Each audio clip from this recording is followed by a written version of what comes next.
রঙিন কেমন লাগছে? ভালো। আমরা কি আঁকছি বলো তো রঙিন? আমরা এটা হচ্ছে টেপা। টেপা পুতুল। গুড। টেপা পুতুল আমাদের লোকশিল্পের একটি গুরুত্বপূর্ণ উপাদান। আর তো আমরা এটা হচ্ছে ঘুড়ি। ঘুড়ি, হ্যাঁ ঘুড়িও আমাদের লোকশিল্পের অংশ। বিশেষ করে যে বাংলা আমরা যে ঘুড়িগুলো দেখতে অভ্যস্ত, বাংলা ঘুড়ি, সাথে আছে আমরা সরাচিত্র, মুখোশ চিত্রগুলো আঁকছি। এবং রং হিসেবে আপনারা দেখবেন আমাদের কাজগুলোতে উজ্জ্বল রঙের ব্যবহার করছি আমরা, যে প্রাইমারি কালারগুলো, সেকেন্ডারি কালারগুলো, যে কালারগুলো বেশ উজ্জ্বল সেই কালারগুলো ব্যবহার করছি। এটা আমাদের লোকজ যে চিত্রকলা, লোকজ শিল্পের মধ্যে আমরা কিন্তু সবসময় দেখতে পাই যে রঙের উজ্জ্বল বা উজ্জ্বল রঙের ব্যবহার, সেটাই করছি।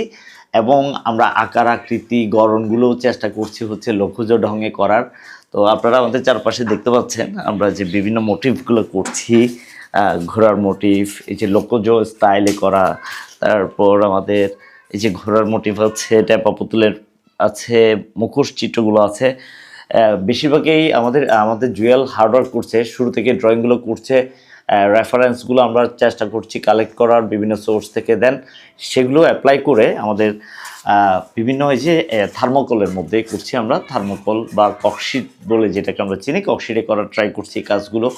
সাথে হচ্ছে আমরা সেমি থ্রিডি এই কাজগুলো করছি। এটা বেশ জনপ্রিয়। চারুকলার সময়টাকে খুব মিস করছি এখন এই কাজগুলো করতে। রাত জেগে বন্ধুদের সাথে, সিনিয়রদের সাথে, জুনিয়রদের সাথে, বিশেষ করে স্যারদের তত্ত্বাবধানে যে কাজগুলো করতাম, একটা সময় জীবনে লম্বা সময় পার করেছি জুয়েল।